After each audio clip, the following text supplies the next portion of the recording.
back, listeners, to the BizBlend podcast, where strategy meets soul and leadership is brewed with meaning. Now, listeners, today's guest is someone whose wisdom has shaped markets, inspired teams across continents, and is now guiding individuals to lead with deeper purpose. Listeners, my guest, Ahmet Bozer, he is a renowned leadership thought leader and former president of Coca-Cola International, and he joins us today to share a fresh lens on what it means to grow, evolve, and truly lead from within.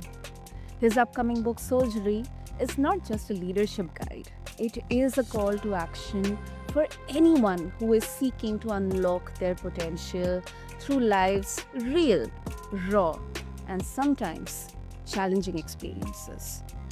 Listeners, this episode is more than just about business. It is about transformation. It is about self inquiry and aligning success with soul. So let's quickly dive in on this episode of BizBlend with me, your host, Sana. So, Ahmed, welcome to the show, and I'm absolutely honored to have you here with us. Thank you, Sana, and it's my pleasure and honor to be on your show. Absolutely. Um, Emma, I'm really, I think our listeners will also be very curious. Talking about Soulgery, it introduces a model for unlocking human potential through lived experiences. So, could you walk us through how this model has evolved, from your own journey, both in the personal and corporate settings? Sure, happy to. Um, Individual potential or human potential has been a deep passion for me for as long as I can remember. Um, First, there was a logical reason for it because when you're in business, at the end of the day, most businesses are people businesses. You can strip the business of its Yeah. brands, of its factories, and everything. People will build it again. So, that was a logical reason for me to be very interested in unlocking people's potential um, while they're doing their jobs. I also had a heartfelt reason for it. When you observe an individual um, flourish, break through. I've taken great joy from that. And it was also something very personal. All of us search for meaning in life, what really matters. I've always thought of growing myself, to be the, ultimate goal of life. So all of these kept me very interested in this. Um, and my mind works systemically.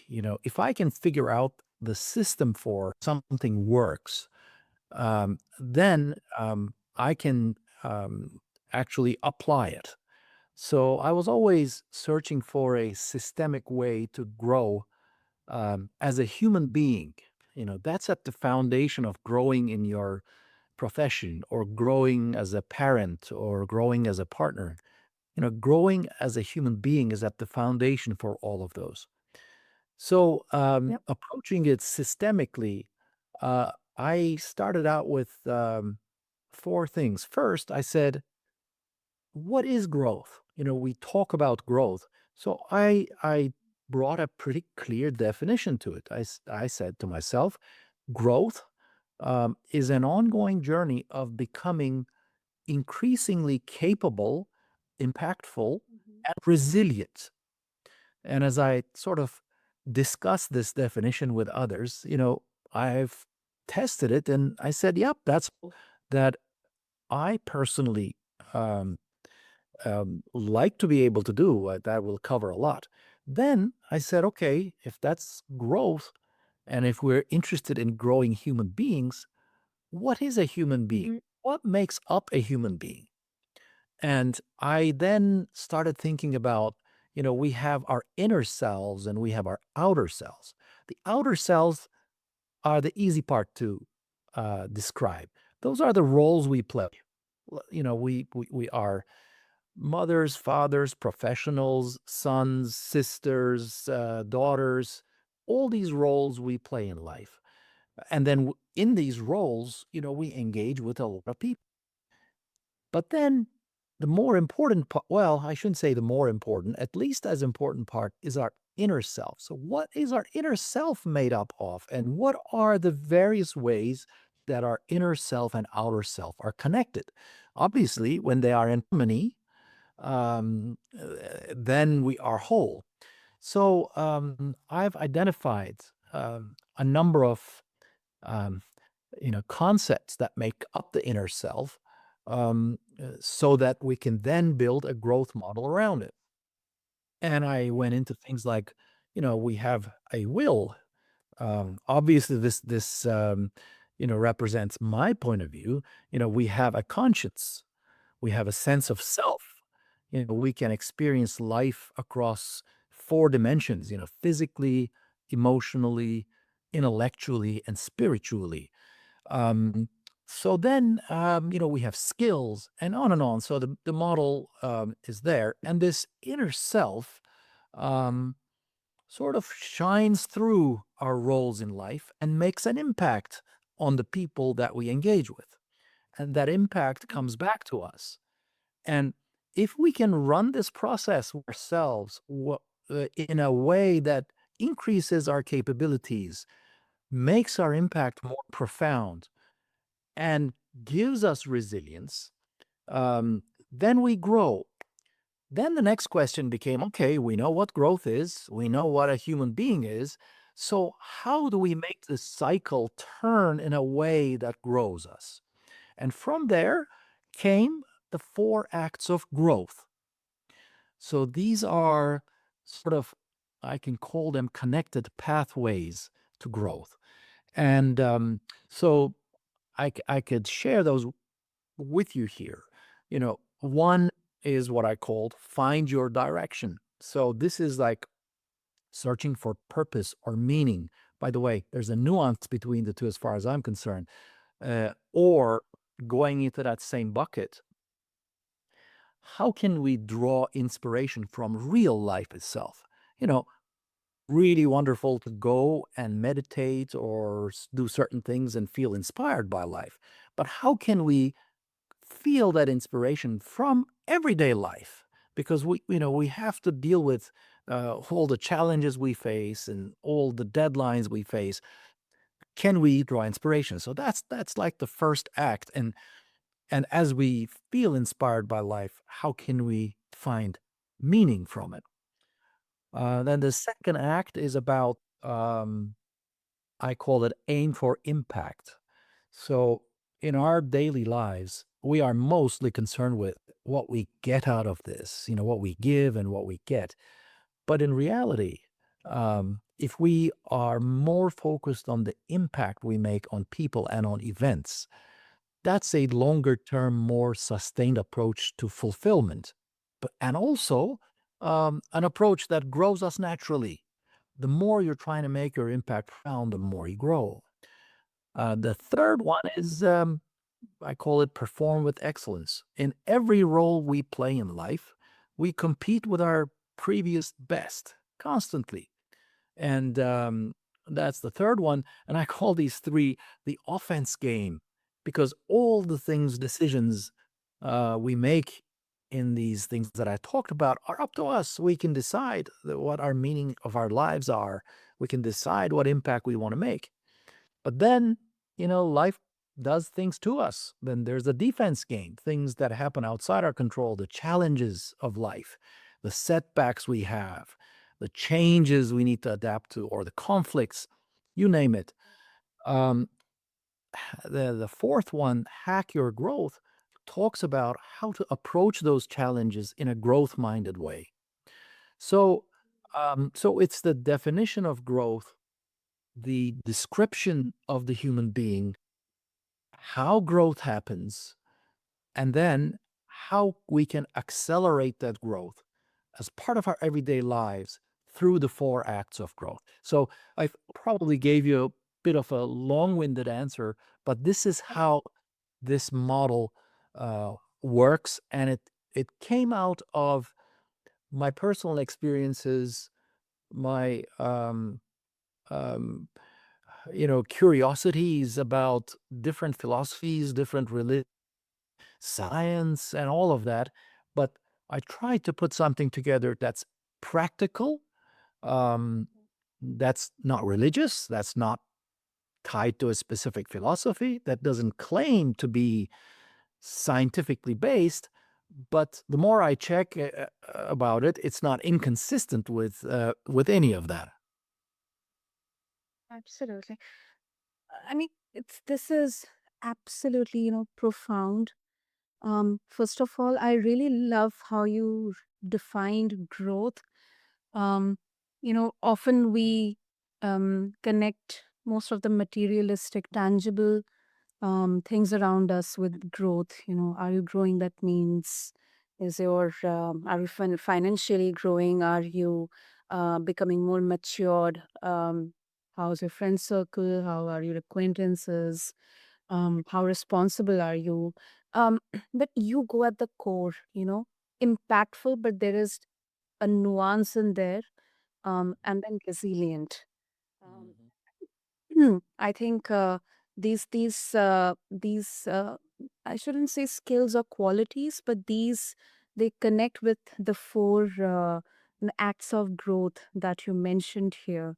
And as you mentioned about that, finding our direction, it's like the inner compass that we have to seek. Um, Mhm. Drawing inspiration from everyday life. I believe it somehow connects with being mindful that how from everyday life events or moments we can seek inspiration, how we are proactive or how we are reacting to all those events, how we are reacting to changes like the offensive defense that you mentioned. And this is really it's like the most basic, the fundamentals, the 101 of it doesn't connect with your career specific or your location or culture or anything. It's more about your inner world within you. So that's really profound, Ahmed. Yes, I've always felt, that's the foundation for anything. If you're in a leadership role in a business, if Mhm. you build your, skills of leading others on these skills that's leading yourself, then you're going to be more effective and you will continue to grow as a leader more because you're on a solid foundation. Now, this doesn't mean that we get this perfect. I know that even though I've written this book, uh, I will never be perfect at it. But the key thing is to keep getting better. That's what growth is, and not looking for perfection, but looking for progress. Exactly. I couldn't agree more, Ahmed. And it's a bit of a, a kind of introspective question that did you realize all of this in your professional journey? Were you in a different, um, set of beliefs initially in your initial phase of your journey? I mean, was there any specific event or moment that transformed or anything, or it was like you just learned along the way? Mhm. I think, Sana, some of the fundamentals of this have been in me for a long time. So, for example, I believe that before finding fault with anyone in an event that you're involved with, look first inwards. Like, look at what you could have done better. Um, so this is one of the principles of soldiery, like because we're always focused on making ourselves better first. So there were others that I tried to reflect to my leadership while I was in executive leadership roles. Some of these things I think I was doing not maybe consciously, I was just doing them. But the process of trying to write this up, and while writing it, I made one promise to myself. I'm not going to put a sentence out there which I have not personally experienced. So this is not about what should be. You know, it's not about what should be. It's about what I have experienced and then taking that experience and turning it into an actionable framework for others. So, in that process, I've become more conscious of what I was doing. So, yes, some of the fundamentals I felt I've had them all along. Some of the things I was doing, but I wasn't fully conscious of. And then while writing it, there was a lot of search, inward search, and that was also quite educational for me. Um, and eventually, so it took me a long time to do this, 8 years. It finally came out in a book that I felt comfortable about. Definitely. That's beautiful. It's beautiful, Ahmed. Uh, Hey. and um, we have podcasts, we have conversations, we have books. I mean, they all talk about purpose. But what makes Soulgery different and how it connects purpose to practical everyday action? I mean, not just as a feel good concept, but more as a framework for living. Yes, this is certainly a very actionable framework. I mean, you can start acting on Soulgery from day one. But maybe if I were to summarize a couple of the characteristics that set it apart. First of all, as I said, it's a systemic approach, Yes. which which has a clear definition of growth, which has a clear definition of what makes up a human being, and the four acts that connect the two. Um, it's also a very flexible framework. Even though it has 19 chapters and I cover things in a sequence, the way it's designed, you can, um, depending on where you are in life, what you may be facing, you can start anywhere on this framework. You can start applying it, applying any part of it. And then once you feel you have um, internalized that, you can move to any other part. The whole criteria for that decision is what you're facing in life as of today. So, for example, if you feel you're not disciplined enough or you're missing deadlines, you're always faced with surprises. Yeah, that chapter you read on performing with excellence, it talks about it in a way that you can take little simple things and make them actionable. But at the same time, um, it's very nuanced. So, I don't talk about discipline. I talk about finding your rhythm because discipline may sound like one size fits all. Uh, it may sound rigid. You have to follow a rigid. No, you need discipline to find your own rhythm that makes you effective. And the book guides you through that as you read it. That's just an example. So it's systemic, it's flexible, it's actionable. Um, it's very accessible, I think. Um, so let me give you one example on um, there's a chapter on legacies. When you hear the legacy, you sort of think about these grand accomplishments that echo through generations and all of that, and you say, "Well, legacy, is that really for me?" But it doesn't approach legacy in this way. Um, I take a quote from Pericles from ancient times. It talks about legacy. He talks about legacy as what gets woven into the lives of others.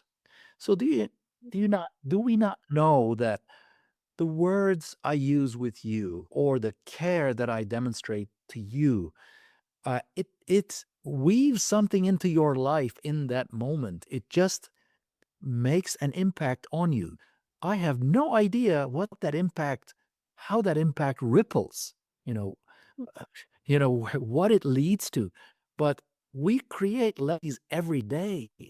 The point is to be more conscious about the impact we're making on others and purposeful about that impact. So when you think about legacy that way, it's democratized. It's for anyone. It's even for your child. Um, so uh, so that's another accessibility of it. It's for anyone. Um, Finally, I'd say there's two other things that make Soulgery stand apart, and it's a combination of the breadth and depth of topics that we cover.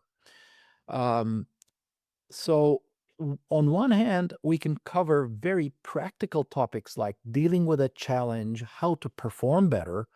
But on the other, we will talk about things like love, wisdom, meaning, character. It's both philosophical and practical, so it's a pretty wide breadth. You might then say, well, if you're talking about all of that, are you just, skimpy in each one? And the answer is no, it's also very deep. Um, and when I say it's deep, it invites the reader to go into their own depths.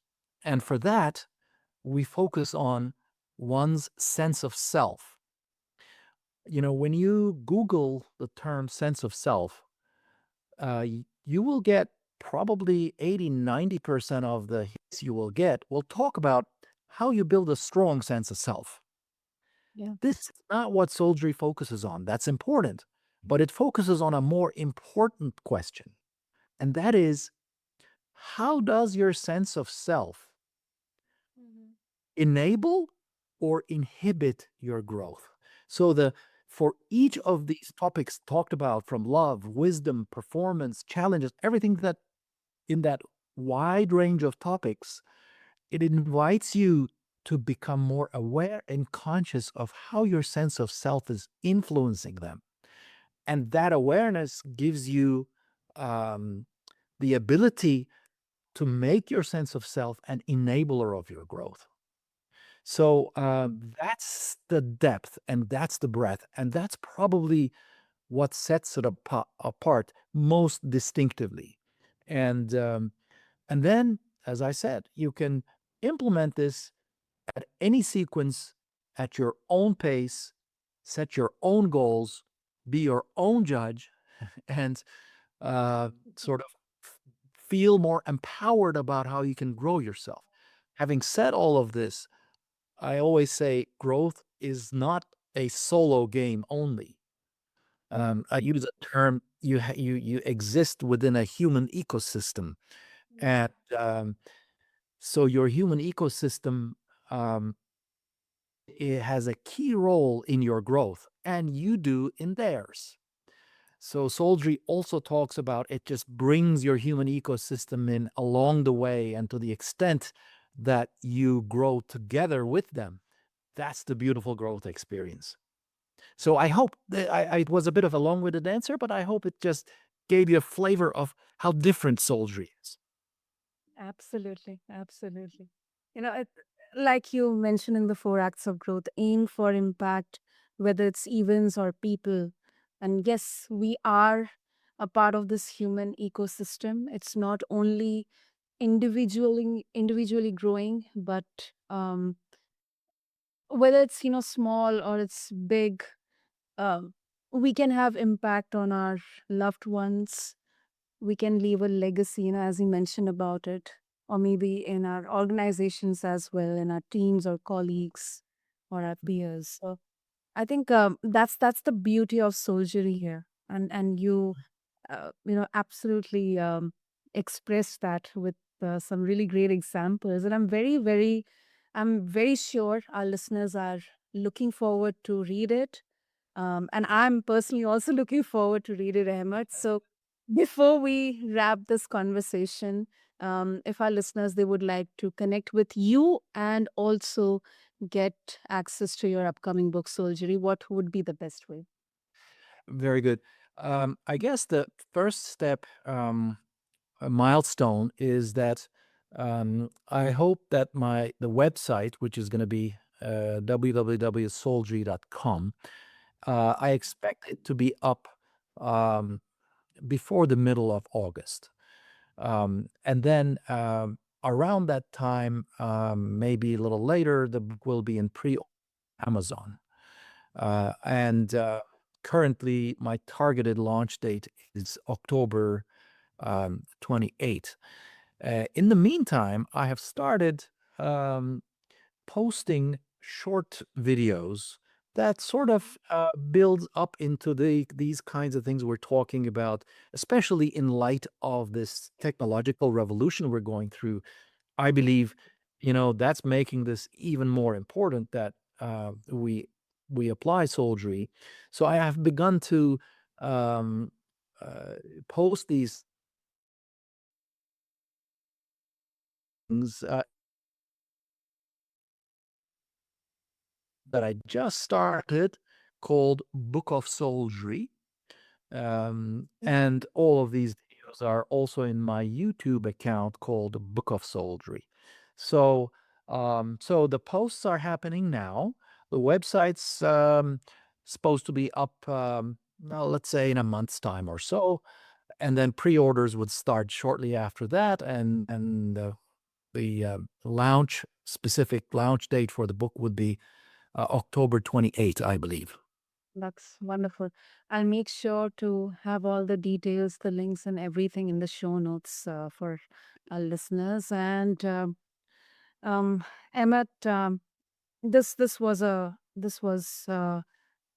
glimpse of the master class, a recalibration, and I believe through Soulgery, you are inviting all of us to stop chasing growth and start embodying it. To see our challenges as catalysts and our lives as the curriculum. So, thank you so much for your time, your insights, for your experiences, and of course for giving us the gift of Soulgery. Well, Sana, you've said it so well, and thank you so much for for such a brief and impactful summary of our conversation. Thank you for that, because as an author, when you feel understood, that's your biggest reward. There's no bigger reward than that, and your words made me feel that. Thank you so much. Thank you, Emma, for your kind words. And to all the listeners out there, whether you are leading a business, a team, or simply your own next chapter, let this be a reminder that the path to success doesn't just run through strategy, it runs through soul. Until next time on BizBlend, keep growing, keep blending, and stay bold. Thank you.